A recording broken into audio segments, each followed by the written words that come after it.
Wedding photography, the art form of recording and preserving the memory of a wedding event in a photographic image. It encompasses the coverage of the preparations, ceremony, reception, and even photos prior to the wedding, such as the engagement. It's a major commercial business today that provides millions of jobs for photography studios or independent photographers. It is both a career and an art form that is in high demand. So how do photographers go about covering a wedding? How did it get where it is today? First, we need to start with its origins.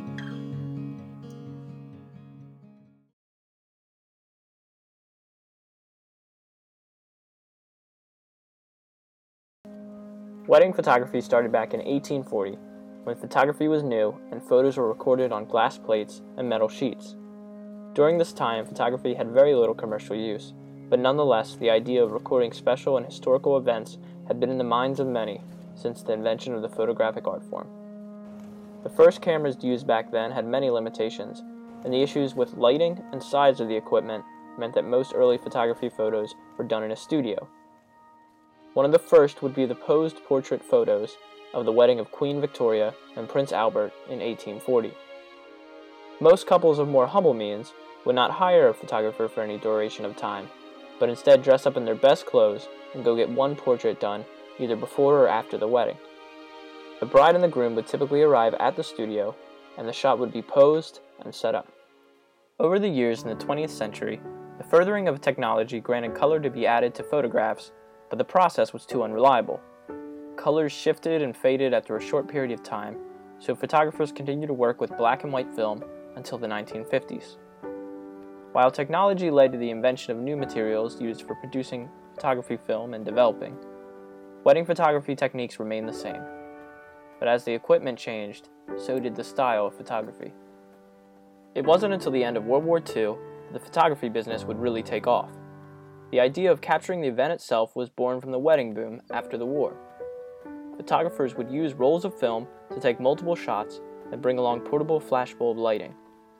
They would show up to a wedding, take photos, then try to sell them to the bride and groom afterwards. Some of the photographers were military trained, but most were amateurs who jumped on the profitability of these new portable cameras. Even so, photographers had to bring quite a lot of equipment, thus limiting their ability to move fast and record the entire event. Even candid photos were more often staged after the ceremony. In the 1970s, the more modern approach to recording the entire wedding event started evolving into the practice as we know it today. With the introduction of digital film, however, photographers were able to take an unlimited amount of photos and process, edit, and print them with little to no difficulty. Although some still used classic film, they took on a more documentary style of photography. Today, there are two primary approaches to wedding photography: traditional and photojournalistic. Behind the scenes with real modern-day photographer Mary Kate, we get to have an insight to the world of wedding photography as it is today. Using a mixture of both traditional and photojournalistic style, she has performed hundreds of wedding shoots and built a business around her creativity and skills as a professional photographer. To me, wedding photography is very important because it's capturing an occasion, not only of a couple getting married, but also two families coming together, and I just think that's really special. I was photographing a choir when I was doing band photography back in college, and the choir leader was getting married to a choir member, and they asked me to do their wedding, so I covered their wedding, really loved it. They were a really sweet couple, and I just started having wedding after wedding. I really loved how it was unique each time with each couple, and so I just kind of fell into it, and that became my main photography avenue after that. Having my own business is very fun, but there are also things that I didn't know about beforehand when I decided to go out into business, like becoming, the marketer, the administrative person, getting all the emails and phone calls with the clients, being the print lab that's organizing all the orders, and all these little hats that you have to wear.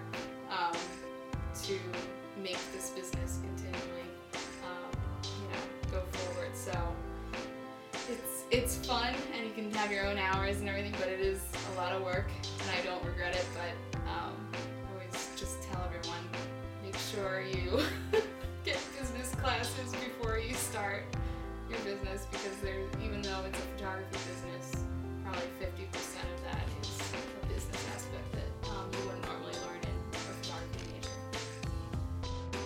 What I would recommend on being a wedding photographer would be to shoot with a lot of other photographers as a second shooter. There's a lot of photographer friends that I know that didn't start out like that, and they did full-time weddings immediately, and they have, unfortunately, really bad experiences at the beginning because they're going in blindly. So I just know from experience I was able to be a lot more confident when I was shooting with another photographer who knew what they were doing. And then you also kind of grasp how the day kind of flows too. So you're not really too surprised if something happens. You're always ready. Weddings are always going to be chaotic, and random things will pop up. Even with my timeline, things will suddenly happen that we don't know about. So having the background of knowing how that day works typically, you don't have to worry about too much more. And you also get an idea of different people's approach to wedding shooting. So I worked with one guy that was a photojournalist in Philadelphia, and he was very hands-off, and he wouldn't pose anyone, he would just be this fly on the wall.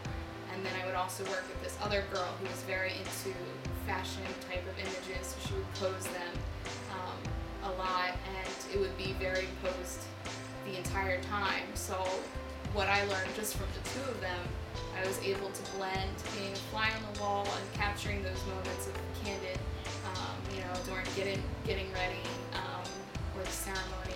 And then we have this little portion of portraits that I have in my timeline now that is the posed portion, so they can get the best of both worlds.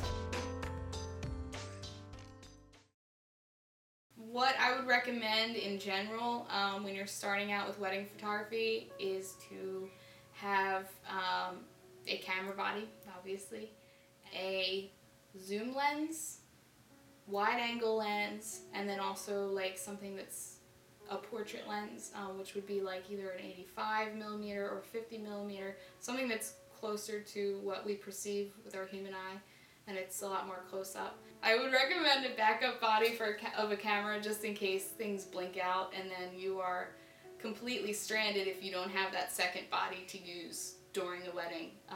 You can't really just tell them, oh, well, my camera just died, I don't have half of your wedding. So you always want to have that. Lots of memory cards, more than you think you need. Always have them on hand, because if you run out, then you won't really have anything to do. And also extra batteries too. So you can have flashes as well, but you can also get away with certain things until you have more money to invest in speed lights or alien bees or anything like that. So the base would be 3 lenses, 2 camera bodies, lots of memory cards, and lots of batteries.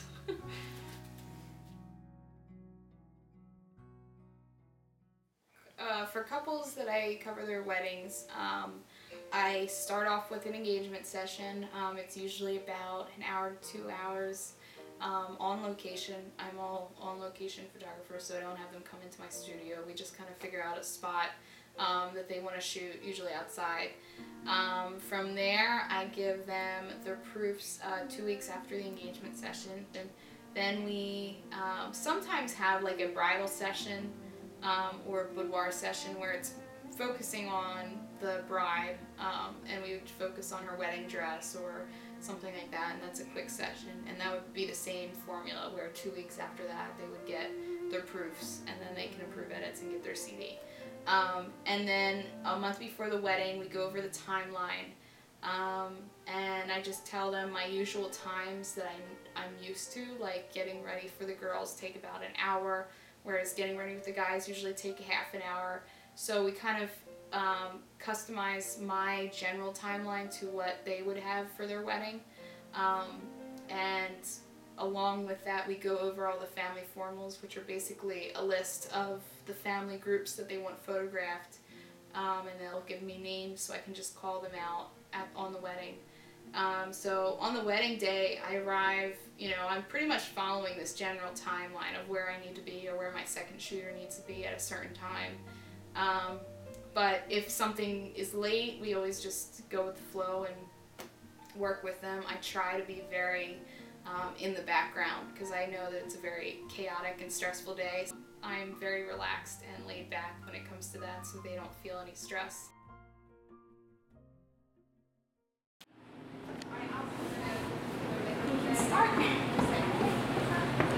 Having fun? Yeah. Yeah.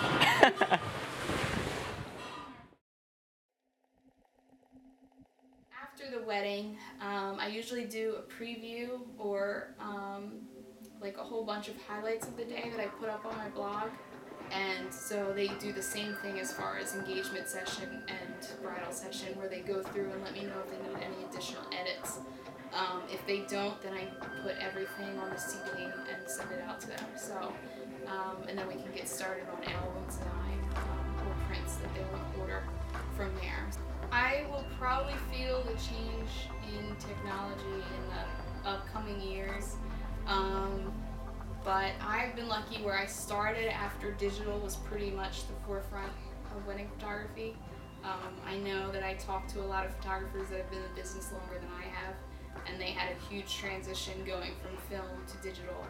And a lot of those photographers, they gave up weddings, they couldn't do weddings because the demand was so different. I changed my style, but I changed my approaches and everything just to keep current, because if you think you're fine for a couple of years, suddenly you'll find out that you're outdated. As long as you're constantly continuing your education and refreshing your eye by looking at different artists or photographers and just getting inspiration, that's the way to just keep current as much as you can. Technology that wasn't available now will be available in the future, which could change your style. So by constantly looking and seeing what the technology is out there, you're able to evolve your style over the years and keep current and keep being fresh.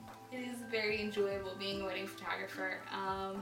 I know there's stressful moments. Remembering all the good as opposed to the minority of stressful bad moments.